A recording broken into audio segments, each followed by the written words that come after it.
The Independent Communications Authority of South Africa, or ICASA, recently issued a formal government notice declaring that Elon Musk's Starlink satellite communication service is illegal locally in South Africa. Now, according to ICASA, operators like Starlink need individual electronic communications service and individual electronic network service licenses to offer their services legally in South Africa. Now, ICASA not only issued the warning, but also threatened one of the world's most innovative communications companies. ICASA warned that the ICASA Act of 2000 stipulates that anyone who provides a service without a license or without registering as required is guilty of an offense and liable of a fine up to 5 million rand or 10% of annual turnover, whichever is greater. 10% of annual turnover? Wow. Now, this antagonistic threat is anathema to commerce and a disservice to South Africans of all races, creeds, and colors. For its part, ICASA has tried to hide its racist position behind radio spectrum deconfliction, stating Starlink equipment interferes with South Africa's radio spectrum allocation. Given that it has been over 13 years since ICASA has approved any licenses which Starlink would need to operate legally, this is an obvious red herring. Industry sources recently told media outlet My Broadband that Starlink hasn't launched in South Africa because obtaining the licenses is onerous. Well, licensing may be onerous, but that's not the real issue in play here. Unconstitutional racist policy is the issue. ICASA draft regulations back in 2020 indicated that 30% of ownership must go to historically disadvantaged groups, and anyone without that would not be licensed. It gave companies up to 24 months to reach that stage. Now, those regulations, proposed amendments to regulation, were met with severe industry backlash. Although it's never taken effect, it's had a very cooling effect on people investing in South Africa. It was around that time that Starlink began to enter South Africa's market in 2020. But this requirement that historically disadvantaged groups, read Black South Africans, must be given 30% equity was sufficient to take Starlink off offer on South Africa. South Africa had been a priority rollout for them. However, it was deprioritized as a consequence of this racist policy. November of 2021, Starlink delayed the South African launch to 2023. But by December of 2022, that launch was listed as unknown. And now South Africa has gone from being one of the first African rollouts to one of the few countries that has no rollout date across the continent of Africa.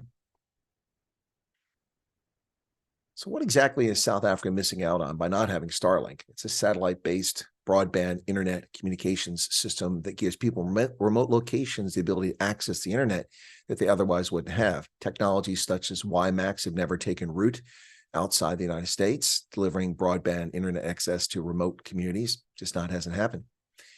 Other sources for broadband access simply do not exist or are not available for people in South Africa in remote locations.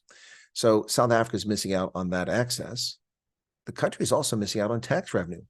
SpaceX's fast and uncapped satellite broadband service has seen rapid adoption in South Africa in 2023, despite not being legally available in the country. And how does this happen? Well, people buy the equipment, import it.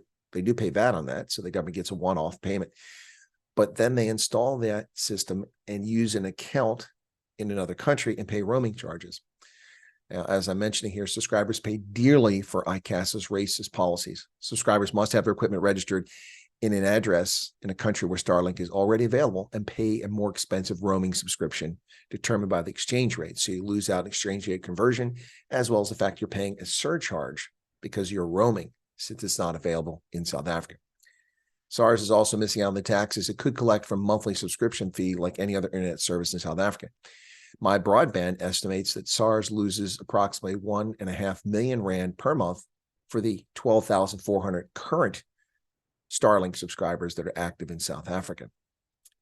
Now, the absence of Starlink in South Africa, a country still facing uneven access to broadband internet, is a testament to the lengths that racists will go to punish others based on skin pigmentation. The practice was abominable under the National Party and is even more egregious under the so-called Party of Liberation, the ANC. And this is what happens when governments abuse their populations. There is no justification for forcing people to give up their equity to someone based solely on their skin pigmentation. That, by definition, is pure and evil racist. Nothing beyond that. Punishing South Africans who had nothing to do with events that occurred decades ago simply because their skin pigmentation doesn't match the favored political class is, by definition, racist. It was not tolerable under the National Party, and it should not be tolerable today. South Africans and the economy are suffering because of this stupid, racist policy by ICASA and the African National Congress, demanding that Elon Musk hand over 30% of the equity in a company that he came up with, his idea, his risk, his investment, to someone based solely on their skin pigmentation. It's disgusting, it's vile, and it should never be tolerated. For those in South Africa who are relying on Starlink, it's a shame you have to pay more simply because your government is corrupt. Hopefully, this will all end in 2024, and South Africans can get access to this premier service. This is not an endorsement for nor a detraction from Starlink. Personally, I find their constellation of low Earth orbiting satellites to be quite a nuisance to space navigation, but it is a system that is available, and there's no reason why South Africans shouldn't have access to it, other than the fact that your government is racist. Well, good luck, South Africans. Hopefully you will resolve this issue in 2024 by ushering out the angry, naughty children, the so-called Party of Liberation, which has betrayed the liberation struggle and all South Africans. Thanks for your support, folks. Be sure to leave a comment behind if you like, and share this video with anyone who might be interested in what's happening in South Africa. Cheers.